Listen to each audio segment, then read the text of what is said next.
Assalamualaikum warahmatullahi wabarakatuh. Perkenalkan, nama saya Muhammad Rizky dengan NIM akhir 088 dari kelas 6C, program studi pendidikan guru Madrasah Ibtidaiyah, mata kuliah praktikum IPA di MESD.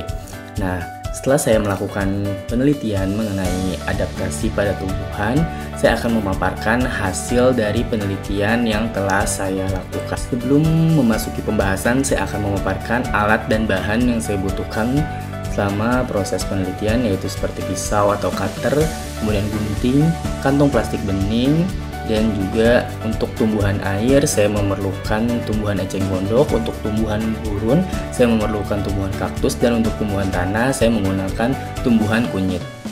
Untuk cara kerjanya, yang pertama saya harus menyiapkan tumbuhan eceng gondok, kemudian tumbuhan kaktus, dan juga tumbuhan kunyit. Kemudian saya amati seluruh bagian dari tumbuhan-tumbuhan tersebut. Kemudian dari tiap-tiap tumbuhan saya potong di bagian batangnya secara horizontal. Kemudian saya memperhatikan secara detail bagian dari batang yang telah saya potong, kemudian saya abadikan. Berikut ini beberapa foto atau dokumentasi yang saya abadikan selama proses penelitian dari tanaman air, kemudian tanaman gurun, dan yang terakhir tanaman tanah.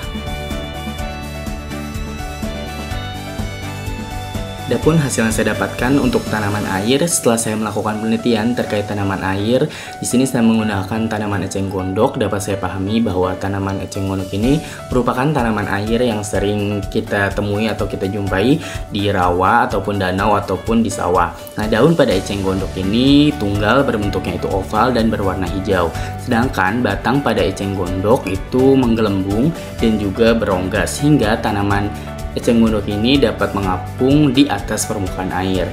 Adapun bunga dari tanaman eceng gondok merupakan bunga majemuk dan berbentuk bulir dengan kelopak berbentuk tabung.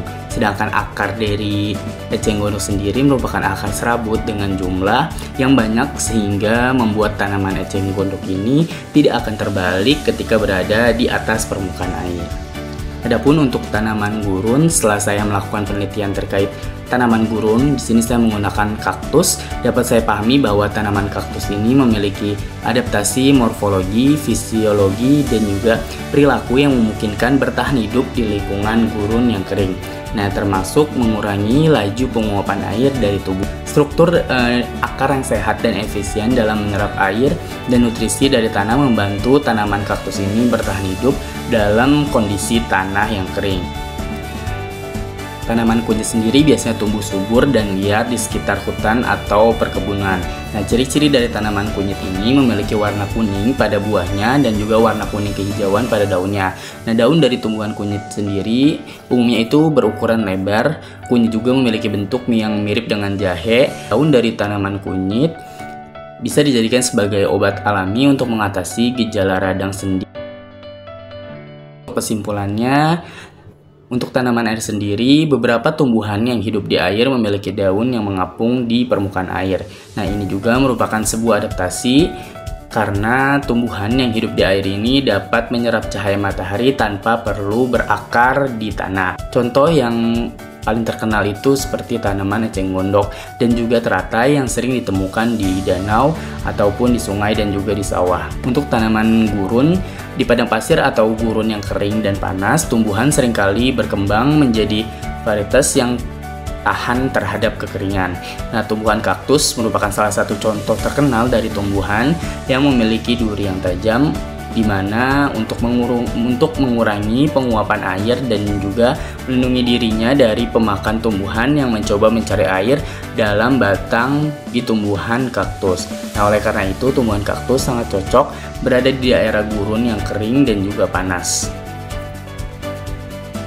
Karena tumbuhan kaktus mampu menyimpan cadangan air untuk bertahan dalam kondisi kering yang berkepanjangan. Sedangkan kesimpulan dari tanaman tanah sendiri, tanaman yang tumbuh di atas tanah menjadi tumbuhan yang sangat mudah ditemukan. Seperti tanaman kunyit yang saya gunakan dalam penelitian dapat dijadikan obat tradisional, sehingga tanaman kunyit sendiri sangat diminati oleh masyarakat di Indonesia dengan tujuan pengobatan yang berbeda-beda. yang dapat saya paparkan terkait penelitian saya. Kurang lebihnya mohon maaf. Saya akhiri. Wassalamualaikum warahmatullahi wabarakatuh.